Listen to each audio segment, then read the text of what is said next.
Hello बच्चों, welcome to my physics class. मैंने chapter first electric charge and field पर मैंने काफ़ी वीडियोस अपलोड कर दी है जो आप मेरी प्लेलिस्ट में जाकर देख सकते हैं।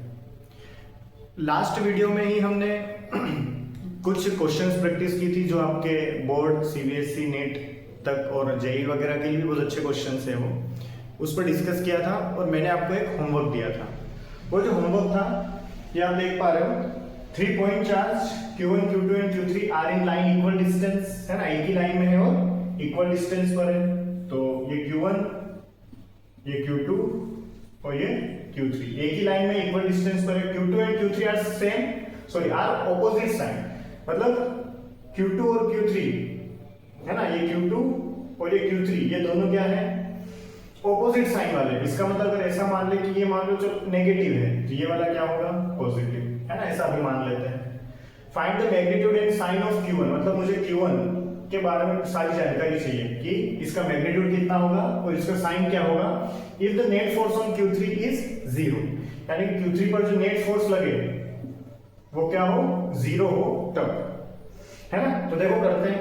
तो देखो Q3 पर फोर्स की बात है तो Q3 पर फोर्स लगा रहा है कौन, एक तो Q2 लगा रहा है और एक Q1 लगा रहा है। तो हम क्या करेंगे कि जो Q2 इस पर फोर्स लगा रहा है वो देखेंगे और Q1 जो इस पर फोर्स लगा रहा है वो देखेंगे। तो Q1 Q3 पर फोर्स कितना लगाएगा, K Q1 Q3 अपॉन, अच्छा ये सेपरेशन इक्वल ही है तो ये है। तो Q1 से ये डिस्टेंस कितनी हो जाएगी बताओ, 2a का होल स्क्वायर हो जाएगा, है ना। अच्छा बात ये, मुझे इसका जो चार्ज है वो नहीं पता नेगेटिव है या पॉजिटिव है, तो मैं क्या कर लूंगा, अभी पॉजिटिव लेके काम करते हैं, है ना, फिर जो होगा वो देखा जाएगा। क्लियर है।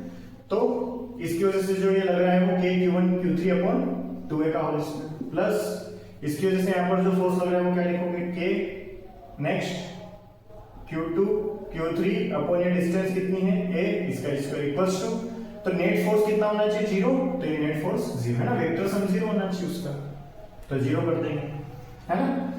ओके, सो नेक्स्ट हम क्या करते हैं, हमें Q1 चाहिए तो इसको उधर पहुंचा दो। सो K Q1 Q3 अपॉन ये क्या हो जाएगा 4a स्क्वायर, उधर जाके minus K Q2 Q3 upon a square से a स्क्वायर कैंसिल, K से K कैंसिल और Q3 से Q3, तो Q1 क्या आ गया -4 Q2। अच्छा अगर मैं सिर्फ मैग्नीट्यूड की बात करूं तो Q1 जो है वो 4 Q2 के बराबर है, मतलब Q2 जितना भी होगा उससे 4 टाइम्स Q1 होना चाहिए, पहली बात है। और ऑब्वियसली ये ज्यादा होगा तभी तो डिस्टेंस ज्यादा है ना, तो ज्यादा फोर्स नहीं लगा पाएगा, तो अगर चार्ज ज्यादा होगा तो ये थोड़ा इक्वली कर देगा। नेक्स्ट थिंग नेगेटिव आ रहा है, इसका मतलब Q2 का जो भी साइन है उससे ऑपोजिट साइन Q1 और हमें पता है ये दोनों ऑपोजिट साइन है, तो इसका मतलब इसका साइन क्या होगा, इसका साइन अगर नेगेटिव है तो ये भी नेगेटिव, इसका मतलब, और अगर ये पॉजिटिव है तो ये भी पॉजिटिव, है ना। तो Q1 का जो साइन है वो किसके जैसा बन जाएगा, सेम एज Q3, क्योंकि इससे ऑपोजिट है Q2। अगर Q2 माइनस है तो ये माइनस माइनस प्लस हो जाएगा, है ना, और अगर Q2 प्लस है तो ये माइनस हो जाएगा, तो इसका मतलब Q3 जैसा साइन हो गया क्योंकि ये दोनों ऑपोजिट है। क्लियर है, कोई प्रॉब्लम तो नहीं है। ओके, सो नोट कर लो। मैं अब नेक्स्ट मतलब अगला क्वेश्चन दे रहा हूं, जल्दी। ये क्वेश्चन है, ये नोट करो,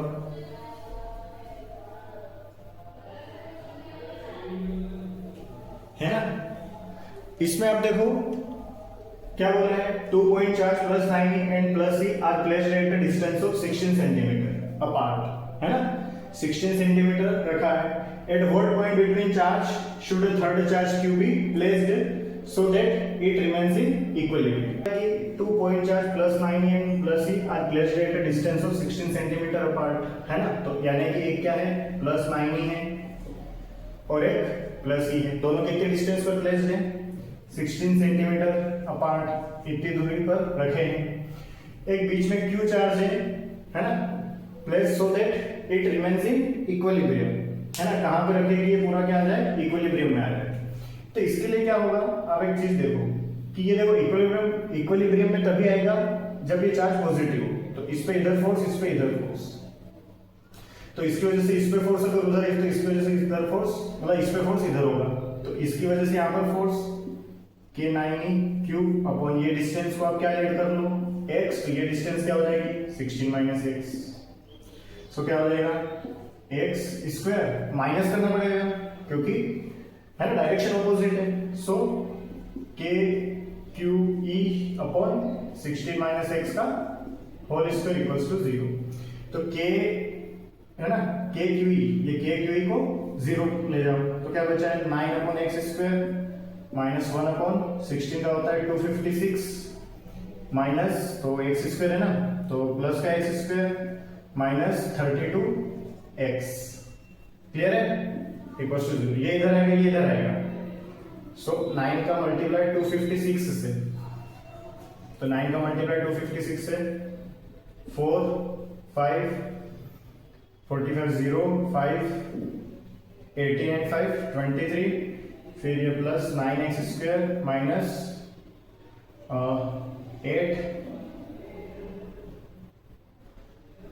अच्छा 9 2 ज़ा 18, तो 8 और 1 और 2 डबल 8 है ना x, और ये माइनस का x स्क्वायर, बाकी ये पूरा कहाँ चला जाएगा 0 में, तो कुछ ऐसा होगा, यहाँ पे क्या हो जाएगा 8x स्क्वायर है ना, ये हो गया 8x स्क्वायर, ये माइनस का 288x, और इधर ये माइनस का 2304 इक्वल्स टू 0, अच्छा मेरे को ये प्लस का है ना, ओके ये प्लस का है, अच्छा अगर मैं 8 कॉमन लूं तो क्या ये डिवाइड हो जाएगा, अगर देखा जाए तो कितने टाइम में 3 टाइम में 24,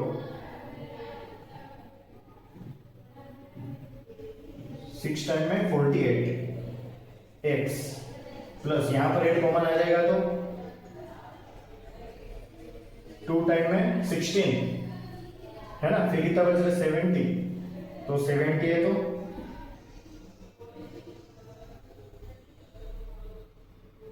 8 टाइम में 64, फिर 6 बचेगा, फिर 8 टाइम में 64 इक्वल्स टू 0, ये 0 में चला गया, so x square minus 36x plus 288 equals to 0 आ रहा है, अब ऐसा क्या नंबर ले कि मल्टीप्लाई करने पर 288 आ जाए, क्या ले, अगर मैं 24 and 12 लूं तो 24 and 12 क्या हो जाएगा 6 और 2 and 1 3, हाँ ये तो हो रहा है, तो क्या मल्टीप्लाई करने पर ही आ रहा है 8 4 क्रॉस 4 2, तो 8 8 2 288 आ रहा है, हाँ तो क्या लेंगे 24 and 12, तो इसको मैं लिखूँ x square minus 24x minus 12x plus 288 equals to 0, x common so x minus 24 minus 12 common so x minus 24 equals to 0, so x minus 24 और x माइनस 12 इक्वल्स टू 0, तो x की वैल्यू 2 आ रही है 12 and 24,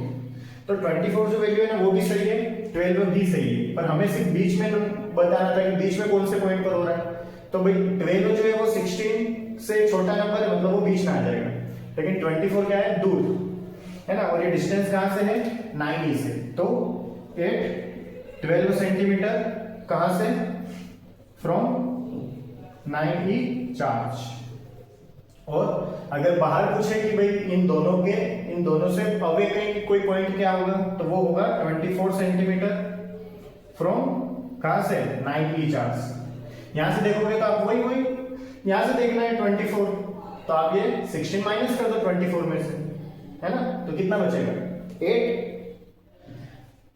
16 है 24 में से 16 minus हो जाएगा तो 8 बचेगा, तो यहां से देखोगे ई से, तो ई से 8 सेंटीमीटर, और इधर ही होगा ना, उधर नहीं हो सकता है ना, ये छोटा है तो ये अपना कम इफेक्ट दिखाएगा, ये बड़ा चार्ज ज्यादा इफेक्ट दिखा के इधर पे 0 ला सकता है, इधर तो ये पहले से बड़ा है तो ये वैसे, और डिस्टेंस भी इसके लिए कम हो जाएगी, तो ये अपना इफेक्ट वैसे भी ज्यादा दिखा देगा, ये कम दिखाएगा, है ना भाई, ये क्या इधर है तो अपना इफेक्ट ज्यादा दिखाएगा ना, ज्यादा इफेक्ट, अब ये बेचारा इतनी दूर बैठा, पहले इसकी वैल्यू कम है, और डिस्टेंस भी, अब तो डिस्टेंस भी तो मैटर करती है इलेक्ट्रिक फील्ड में, जितने ज्यादा डिस्टेंस जितनी इलेक्ट्रिक फील्ड कम, फोर्स कम, तो ये तो इधर तो पॉइंट हो नहीं सकता है, पॉइंट उधर ही होना है ना, क्लियर है, ओके, सो मैं एक और क्वेश्चन देता हूं आपको, है ना, ओके सो ये क्वेश्चन देखो, जेई का क्वेश्चन है। 2 point charge Q1 √10 microcoulomb and Q2 -25 microcoulomb are placed at x axis at x equal to 1 meter and x equal to 4 meter respectively. The electric field in volt per meter at a point y equal to 3 meter on y axis. तो आपको electric field बताना है, कहां पर बताना है? y axis में। y axis में कहां पर? 3 पर। ये दोनों चार्ज कहां रखे हुए हैं? फर्स्ट वाला चार्ज कहां रखा हुआ है? 1 मीटर पे। तो मान लो ये वाला पॉइंट है, यहाँ पर क्या रखा हुआ है? Q1। और Q2 कहाँ रखा हुआ है? 4 मीटर पे। तो मान लो ये वाला पॉइंट है, ये क्या रखा हुआ है यहाँ पर? Q2। क्लियर है ना? ओके सो इसके कोऑर्डिनेट क्या हो जाएंगे बताओ भाई? x एक्सिस में 1 पर है, y 0, ये x एक्सिस में 4 पर है, y 0, है ना? अब एक पॉइंट है यहाँ पर, अब ये वाला जो पॉइंट है, इस पॉइंट पर ये पॉइंट y में 3 है लेकिन x में 0 है, तो इसके कोऑर्डिनेट ये हो जाएंगे। तुम्हें इस पॉइंट पर इन दोनों की वजह से क्या बताना है? Electric field. क्लियर है ना? ओके सो आप ट्राई कर सकते हो, है ना? देखो फर्स्ट थिंग ये है कि Q1 की वजह से यहाँ पर इलेक्ट्रिक फील्ड देखना है, तो फॉर्मूला है ना, मैं इसको E1 बोल दूंगा यहाँ पर। तो E1 क्या हो जाएगा? क्योंकि मुझे यहाँ पर ना वेक्टर फॉर्म में लिखना पड़ेगा, ऐसे कोई डायरेक्ट तो है नहीं कि इक्वेटोरियल प्लेन पर है या फिर एक्सियल पोजीशन पर है, ऐसा तो कुछ है नहीं, है ना? तो E1 क्या हो जाएगा? K Q1 अपॉन ये डिस्टेंस। तो ये डिस्टेंस आप एक काम करो, इसको बोल देते A पॉइंट, ये B पॉइंट और ये वाला C पॉइंट है। तो क्या हो जाएगा? AC वेक्टर हो जाएगा, बताओ, है ना? और उसका स्क्वायर। लेकिन डायरेक्शन देखना है तो इसलिए AC कैप, है ना? तो मुझे इसका मतलब सबसे पहले AC वेक्टर चाहिए, तो AC वेक्टर निकालना है, तो वो क्या होगा? x2 - x1, है ना? तो भाई यहां पर जा रहा है ना, देखो पॉजिटिव चार्ज है ना? √10 माइक्रोकूलम, और ये वाला क्या है? -25 माइक्रोकूलम। ये पॉजिटिव चार्ज है, तो पॉजिटिव चार्ज होगा तो अवे होगा, तो ये फाइनल पॉइंट, ये इनिशियल पॉइंट, तो क्या हो जाएगा? 0 -1, तो माइनस, है ना, माइनस आई कैप, और 3 - 0 तो प्लस का 3j कैप। ऐसे B से C पॉइंट ले लेके, ये क्या माइनस है, तो इसलिए यहां पर इलेक्ट्रिक फील्ड इसकी ओर होगा, टुवर्ड्स होगा ये वाला। तो इसलिए फाइनल पॉइंट इसको मानो और इनिशियल पॉइंट इसको मानो, टुवर्ड्स होगा ना इसकी ओर, तो फाइनल ये, तो क्या वेक्टर सही बनेगा, डायरेक्शन ये है ना, तो वेक्टर सही बनाया। तो मैं यहाँ पर ये रखना है इलेक्ट्रिक फील्ड की डायरेक्शन, तो भाई ये वेक्टर सही होना जरूरी है कि जिधर डायरेक्शन है उधर ही बने, है ना? तो ये सही होगा तभी ये सही होगा, नहीं तो ये उल्टा हो जाएगा, है ना? तो हमें ये सही बनाना है, तो ये सही बनाना है, मतलब मुझे क्या चाहिए अभी? BC, तो इसकी जगह मैं लिखूंगा CB, है ना? BC CB अभी कुछ भी लिख लो, पर आपको ध्यान रखना है किसमें से किसको, है ना? फाइनल माइनस इनिशियल, मतलब फाइनल ये डायरेक्शन इधर है, सो क्या हो जाएगा? 4 - 0 तो 4i के, और 0 - 3 तो -3j के। ये हो गया। अब आपको क्या करना है? इनके दोनों के यूनिट वेक्टर लेना है ना? अच्छा इन दोनों का मैं मैग्नीट्यूड लूं तो क्या हो जाएगा? 1 स्क्वायर 3 स्क्वायर 9 and 1 10। इसका मैग्नीट्यूड लूंगा क्या हो जाएगा? 3 स्क्वायर 4 स्क्वायर तो 25, है ना? आगे बढ़ के 5। अब मुझे इनका यूनिट वेक्टर लिखना है, तो AC कैप अगर लिखना है तो AC कैप क्या हो जाएगा? -i cap plus 3j cap upon √10। अरे यूनिट वेक्टर का फॉर्मूला पता है ना, है ना? A वेक्टर अपन मॉड है यानी उसका मैग्नीट्यूड, तो पहले ये AC वेक्टर लिख लो फिर उसका मैग्नीट्यूड जो हमने निकाला है। ऐसे ही CB कैप लिखना है, तो CB कैप क्या हो जाएगा? 4i cap minus 3j cap upon 5। Clear है ना? कोई प्रॉब्लम? ओके अब हम क्या करते हैं? नेट इलेक्ट्रिक फील्ड लिखते हैं। तो नेट इलेक्ट्रिक फील्ड क्या हो जाएगा? जो 1 की वजह से लग रहा है और जो 2 की वजह से लग रहा है। 1 की वजह से जो लग रहा है वो क्या है? KQ1 upon AC vector square AC cap plus E2 की वजह से जो लग रहा है इलेक्ट्रिक फील्ड वो क्या हो जाएगा, है ना? देखो फिर मैं आपको बोलूंगा कि चार्ज भले नेगेटिव हो तो नेगेटिव नहीं रखना है, क्योंकि हम डायरेक्शन से सोल्व कर रहे हैं, तो डायरेक्शन को हमने ऑपोजिट इसीलिए तो ली ताकि वो सोल्व हो जाए डायरेक्शन से, तो ध्यान रखना। तो KQ2 अपॉन ये डिस्टेंस क्या हो जाएगी?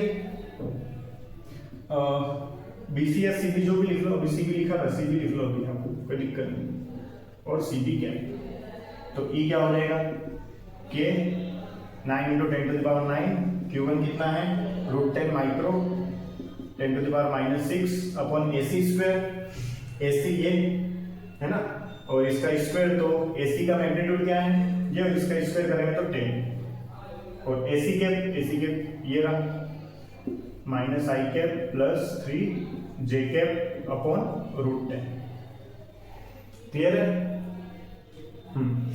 अब प्लस इसका लिखना है, so 9 into 10 to the power 9 into ये क्या है 25, माइनस नहीं लेना है, अभी डायरेक्शन से हमने सोल्व कर लिया है ना, माइनस नहीं लेना है, 10 टू द पावर -6 ये हो गया है ना, अपॉन क्या है 5 मैग्नीट्यूड इसका स्क्वायर यानी कि 25, और इधर कैप लिखना है सीधी का, सो 4i cap -3j cap upon 5।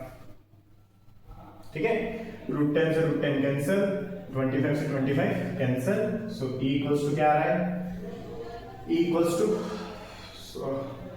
9 into 10 to the power 9 है और 10 टू द पावर -6 दोनों में यही है, तो 3 बच जाएगा, 9 इंटू 10 टू द पावर 3 ये बच गया। अच्छा यहाँ पर एक और 10 है, तो 10 ऊपर जाके माइनस, तो 7, तो 2 बचेगा। क्लियर है?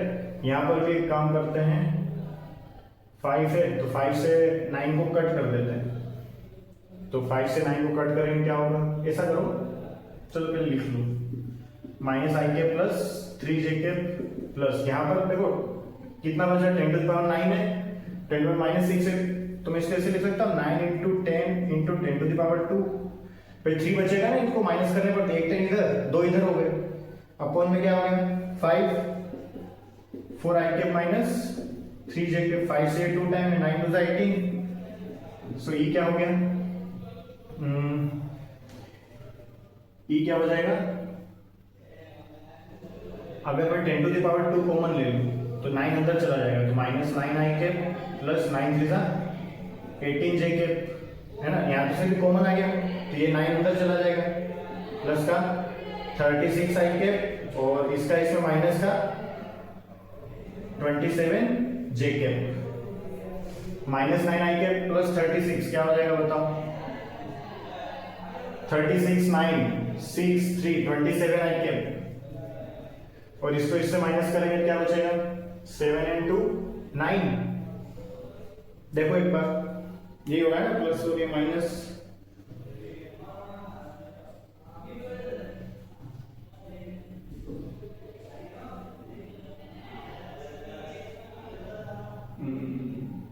ये 1 है और इधर ये 4 है ना, 36 ये भी सही है, -27, सो 9 2 से 18, अरे ये 18 था ना, इसको सही करो, ये 18 है ना, तो 18 इंटू 4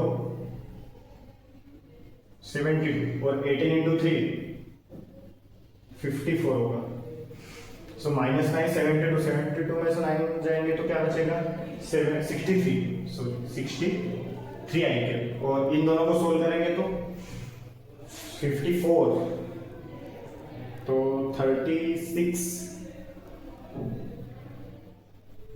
है ना, क्या आएगा 9 का 3 से, है ना, अच्छा ये भी गलत लिख दिया था क्या, अरे यस 27 है, हाँ तो 27 का डबल होता है, तो माइनस का 27j ये होगा, है ना, हाँ, और वो क्या थोड़ा सा साइड से देखते तो थोड़ा है ना, वर्ड में मतलब सॉरी नंबर में थोड़ा सा देखना पड़ता है, तो है ना कैलकुलेशन में गड़बड़ हो जाता है थोड़ा, है ना, बट टेंशन मत लो, मैं एंड ऑफ द क्वेश्चन बिल्कुल सही बता के ही रहूंगा, आप बिल्कुल टेंशन मत लो, है ना, एंड में तो बिल्कुल सही ही आंसर आता है ना, मतलब वो देखता रहता हूं मैं बार बार, ठीक है। सो इलेक्ट्रिक फील्ड है इसलिए न्यूटन पर कूलम, कोई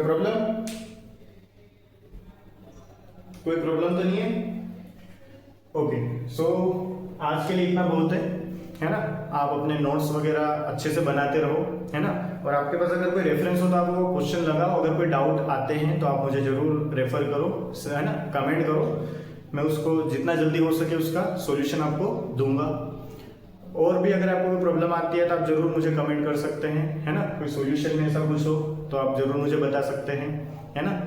आपका कमेंट ही मेरे लिए एक थोड़ा सा उत्साहवर्धन, है ना, उत्साह का काम करता है ना। तो थोड़ा सा आप भी हमें सपोर्ट करें। नेक्स्ट थिंग, अब हम नेक्स्ट क्लास से मैं थोड़ा सा अब टॉपिक को आगे बढ़ाऊंगा, है ना। न्यूमेरिकल्स वगैरह मैंने इसमें भी अच्छे खासे करवा लिए हैं। तो हम नेक्स्ट हम पढ़ेंगे फ्लक्स, है ना, electric flux and Gauss law. और ये हमारा चैप्टर ये करते ही और फिर उधर गॉस लॉ के एप्लीकेशन पढ़ेंगे और ये चैप्टर हमारा कंप्लीट हो जाएगा। ठीक है, सो ऐसे ही आप पढ़ाई करते रहें। Thank you.